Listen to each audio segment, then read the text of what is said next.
नमस्कार दोस्तों, चलिए जान लेते हैं उत्तर प्रदेश के सभी 75 दिनों की आज की ताज़ा बड़ी और महत्वपूर्ण खबरों को। लेकिन उससे पहले वीडियो को लाइक कमेंट जरूर करें और साथ ही ये भी बताएं कि आप इस वीडियो को किस जिले, शहर या गांव से देख रहे हैं। माफिया अतीक के बेटे उमर के समर्थकों ने प्रयागराज प्रतापगढ़ में तोड़ा टोल प्लाजा का बैरियर, कर्मियों को कुचलने की कोशिश। माफिया अतीक अहमद के बड़े बेटे उमर के समर्थकों कर्मियों ने टोल प्लाजा का बूम बैरियर तोड़ दिया। तेज रफ्तार लग्जरी गाड़ियों से टोल कर्मचारियों को कुचलने की कोशिश की। टोल टैक्स मांगने पर गाली गलौज करते हुए जान से मारने की धमकी भी दी। इससे टोल प्लाजा पर काफी देर तक अफरा तफरी मची रही। रविवार को सहायक टोल मैनेजर जयप्रकाश यादव की तहरीर पर नवाबगंज पुलिस ने 28 नामजद और कई अज्ञात गाड़ियों के खिलाफ मुकदमा कायम किया है। अब सीसीटीवी फुटेज के आधार पर सभी वाहन चालकों, उनके मालिकों से टोल टैक्स वसूलने सहित दूसरी कार्रवाई की जाएगी। झांसी में अतीक के सबसे छोटे बेटे अवान की सड़क हादसे में मौत हो गई थी।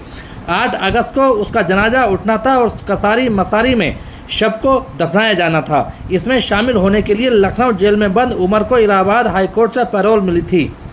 उसे सरकारी प्रिजन वैन में लखनऊ से प्रयागराज लाया जा रहा था। नेशनल हाईवे 19 पर स्थित नवाबगंज टोल प्लाजा के सहायक टोल मैनेजर का कहना है कि शनिवार दोपहर बाद computer operator Ajit, helper Anshuman Shukla duty पर थे। नियमानुसार टोल देने वाले वाहनों को पास किया जा रहा था। दोपहर 3:50 पर अतीक अहमद के बेटे उमर को पुलिस अभिरक्षा में लखनऊ से लाया जा रहा था। बिजली विभाग ने करोड़ों ग्राहकों को दी बड़ी राहत। बिल को लेकर अचानक लिया गया फैसला। यूपी में बिजली विभाग ने करोड़ों ग्राहकों को बड़ी राहत दी है। बिजली बिल में नाम पता गायब कर देने का पिछले दिनों लिया गया फैसला वापस ले लिया गया है। इस फैसले से लोगों को परेशानियों का सामना करना पड़ रहा है। बिजली विभाग ने अपना एक फैसला वापस लेकर करोड़ों ग्राहकों को बड़ी राहत दी है। अगस्त में मिल रहे बिजली बिलों में फिर से उपभोक्ताओं का नाम और पता लिखा जाना शुरू हो गया है। बीते महीने उपभोक्ताओं के बिल में नाम और पता लिखा जाना अचानक बंद कर दिया गया था। इससे उपभोक्ता परेशान थे। बड़ी संख्या में लोग बिजली बिल का इस्तेमाल अपने पता के दस्तावेज के तौर पर करते रहे हैं। ऐसे में लोगों को पावर कॉरपोरेशन के फैसले की वजह से परेशानी झेलनी पड़ रही थी। पिछले महीने पावर कॉरपोरेशन ने अचानक बिजली बिल बनाने के सॉफ्टवेयर में बदलाव कर दिया था। इसके बाद उपभोक्ताओं के नाम और पते में कई अक्षर बीच बीच में गायब हो गए थे। उनकी जगह पर एक्स लिखा आ रहा था। इससे उन उपभोक्ताओं को दिक्कत होने लगी जो इन बिल का इस्तेमाल अपने पते के दस्तावेज के तौर पर करते थे। राज्य विद्युत उपभोक्ता परिषद ने भी इस पर आपत्ति दर्ज कराई थी। उपभोक्ता परिषद के अध्यक्ष और राज्य सलाहकार समिति के सदस्य अवधेश कुमार वर्मा ने नियामक आयोग में आपत्ति सौंपते हुए इसे विद्युत वितरण संहिता 2003 की भावना के विपरीत बताया था। इस आपत्ति के बाद पावर कॉरपोरेशन ने दोबारा अपने सॉफ्टवेयर में बदलाव किया है। लखनऊ में मेडिकल छात्रों ने बजाई ढपली, बोले 4 मेडिकल कॉलेजों का विशेष दर्जा खत्म न किया जाए, पुरानी आरक्षण व्यवस्था लागू हो। लखनऊ में रविवार को दोपहर 3 बजे इको गार्डन में मेडिकल छात्रों ने ढपली बचाकर जोरदार प्रदर्शन किया। अंबेडकर नगर, कन्नौज, जालौन और सहारनपुर स्थित राजकीय चिकित्सा महाविद्यालयों का विशेष दर्जा समाप्त किए जाने का विरोध किया। इन कॉलेजों में पुरानी व्यवस्था लागू रखने की मांग की। छात्रों ने कहा कि इन मेडिकल कॉलेजों की स्थापना अनुसूचित जाति एवं अनुसूचित जनजाति के छात्रों को उच्च चिकित्सा शिक्षा में अवसर उपलब्ध कराने के उद्देश्य से हुआ है। साल 2027 से यूपी रिजर्वेशन एक्ट 2006 को लागू किया जा रहा है, जिसके तहत 21% ही रिजर्वेशन मिलेगा, जबकि रिजर्वेशन की पुरानी प्रक्रिया के तहत 70% आरक्षण मिल रहा था। डॉक्टर देवांश ने कहा कि संविधान ने SC, ST समेत कमजोर वर्गों को शैक्षिक एवं आर्थिक हितों को विशेष रूप से बढ़ावा देने की बात कही है। ऐसे में सरकार को इन मेडिकल कॉलेजों की मूल भावना और विशेष प्रावधानों की रक्षा करनी चाहिए। संबंधित मामला जब हाईकोर्ट में गया तो वहां पर सिंगल बेंच ने इसके खिलाफ आदेश आया। इसके बाद मामला डबल बेंच में भी गया और वहां भी फैसला हमारे खिलाफ आया।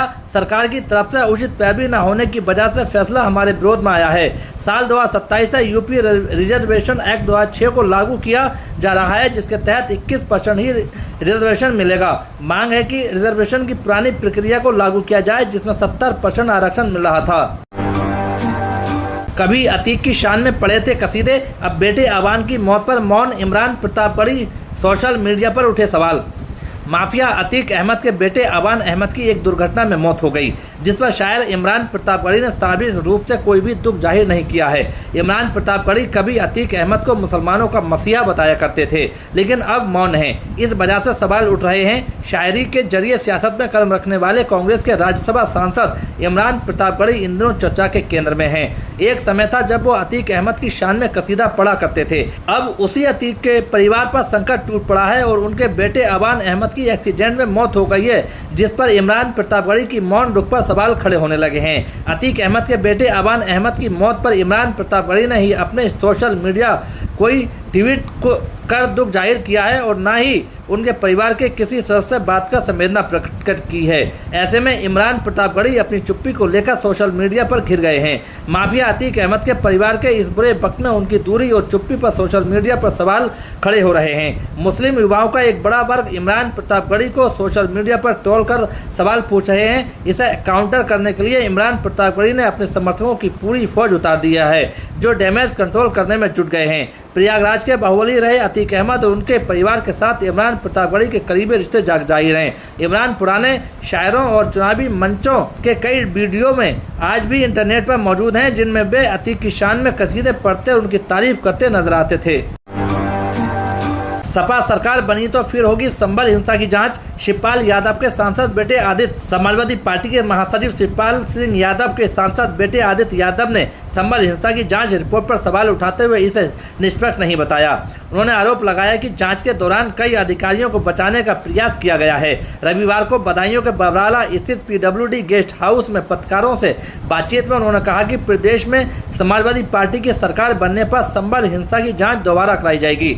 जाँच में जो भी दोषी पाया जाएगा उसके खिलाफ नियमानुसार कार्रवाई की जाएगी और सजा दिलाई जाएगी। संभल हिंसा को लेकर बनी न्यायिक जांच आयोग की रिपोर्ट में सपा सांसद जियाउर रहमान और उनके विधायक बेटे पर साजिशन, भीड़ जुटाने और राजनीतिक फायदे के लिए हिंसा भड़काने का आरोप लगाया है। गुन्नौर विधानसभा क्षेत्र के एक दिवसीय दौरे के दौरान सांसद आदित्य ने कहा कि संभल हिंसा की जांच रिपोर्ट विधानसभा में रखे जाने के बाद भी घटना की वास्तविक सच्चाई सामने नहीं आई है। उनका आरोप है कि जांच में कई अधिकारियों को बचाने का प्रयास किया गया है।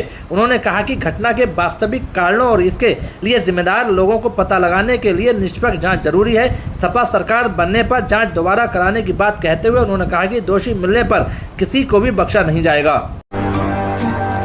यही है सनातन, यही है भारत। निजाम के जनाजे को देख थमे हजारों कांवड़ियों के कदम, खामोश होकर दिया सौहार्द का रास्ता। मेरठ रुड़की हाईवे पर रविवार को कांवड़ यात्रा के बीच इंसानियत और भाईचारे की ऐसी तस्वीर सामने आई जिसने सभी का दिल जीत लिया। सिवाय गांव निवासी 40 वर्षीय निजाम पुत्र शेरदीन की हार्ट अटैक से मौत हो गई। सुबजन जनाजा लेकर कब्रिस्तान के लिए निकले। कब्रिस्तान कांवड़ मार्केट दूसरी ओर है। हाईवे पर कांवड़ियों के सैलाब के बीच से जनाजा निकालने को लेकर हर कोई चिंतित था। इस चुनौती से निपटने को पुलिस ने व्यवस्था संभाली। इस दौरान शिव भक्तों ने जो संयम और सहयोग दिखाया उसका हर कोई मुरीद हो गया। सभी ने जमकर शिव भक्तों की सराहना की। जनाजा हाईवे पर आया तो शिव भक्तों के कदम थम गए। भगवा सैलाब के बीच शिव भक्तों ने जनाजे के लिए रास्ता बनाया।